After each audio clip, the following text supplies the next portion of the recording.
ಕೊಡಗು ಜಿಲ್ಲೆಯಲ್ಲಿ ಕಳೆದೆರಡು ದಿನಗಳಿಂದ ಕೂಡ ಭಾರೀ ಮಳೆಯಾಗ್ತಾ ಇದ್ದು ಪ್ರತಿ ಬಾರಿ ಮಳೆ ಬಂದಂತಹ ಸಂದರ್ಭದಲ್ಲಿ ಆಗುವಂತಹ ಅವಾಂತರಗಳು ಒಂದೆರಡಲ್ಲ.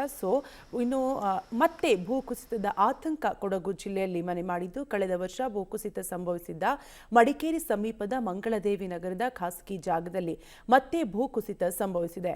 ಬೆಟ್ಟ ಪ್ರದೇಶಗಳಲ್ಲಿ ನೆಲ ಸಡಿಲಗೊಂಡಿರುವುದರಿಂದ ಸುತ್ತಮುತ್ತಲಿನ ನಿವಾಸಿಗಳು ಭಯಭೀತರಾಗಿದ್ದಾರೆ. 2018ರಿಂದಲೂ ಈ ಭಾಗದಲ್ಲಿ ಪದೇ ಪದೇ ಭೂಕುಸಿತಗಳು ಸಂಭವಿಸ್ತಾ ಇದ್ದು ಶಾಶ್ವತ ಪರಿಹಾರ ಕ್ರಮ ಕೈಗೊಳ್ಳಬೇಕು ಅಂತ ಆಗ್ರಹಿಸಿದ್ದಾರೆ. ಜಿಲ್ಲೆಯಾದ್ಯಂತ ಕಳೆದ 2-3 ದಿನಗಳಿಂದ ಮಳೆಯ ತೀವ್ರತೆ ಹೆಚ್ಚಾಗ್ತಾ ಇದೆ. ಮಳೆಯಿಂದಾಗಿ ಜಿಲ್ಲೆಯ ನಾನಾ ಭಾಗಗಳಲ್ಲಿ ನಾನಾ ರೀತಿಯಾದಂತಹ ಅವಾಂತರಗಳು ಕೂಡ ಮುಂದುವರಿತಾ ಇದೆ.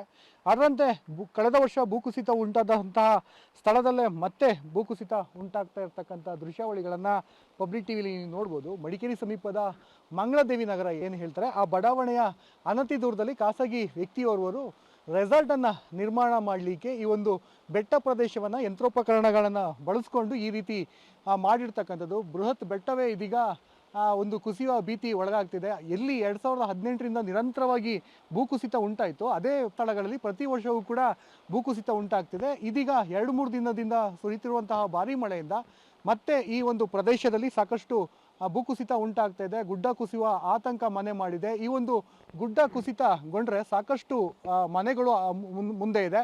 ಆ ಮನೆಗಳಿಗೂ ಕೂಡ ಸಾಕಷ್ಟು ಸಮಸ್ಯೆ ಆಗುತ್ತೆ ಅನ್ನೋದು ಕೂಡ ಸ್ಥಳೀಯರ ಆತಂಕಕ್ಕೆ ಕಾರಣವಾಗಿದೆ. ಇದಕ್ಕೆ ಸಂಬಂಧಪಟ್ಟ ಹಾಗೆ ಸ್ಥಳೀಯರೊಬ್ಬರು ನನ್ನ ಜೊತೆ ಇದ್ದಾರೆ, ಅವ್ರನ್ನೇ ಕೇಳೋಣ. ಅಂದರೆ ಯಾಕೆಂದರೆ ಅವರೇ ಬಹುತೇಕ ಇಲ್ಲಿಗೆ ಬಂದು ಇಲ್ಲಿ ವೀಕ್ಷಣೆಯನ್ನು ಮಾಡಿದಂಥ ಸಂದರ್ಭದಲ್ಲಿ ಈ ಒಂದು ಭೂಕುಸಿತ ಉಂಟಾಗುವಂಥದ್ದು ಗೋಚರಿಸಿದೆ.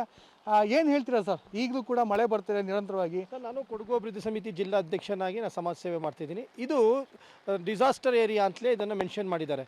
ಆದರೆ ಇನ್ನೂ ಇಲ್ಲಿ ಕೆಲಸಗಳನ್ನ ಮಾಡಲಿಕ್ಕೆ ನಮ್ಮ ಜಿಲ್ಲಾಡಳಿತ ಆಗಿರ್ಬೋದು ಅಥವಾ ನಗರಸಭೆ ಆಗಿರ್ಬೋದು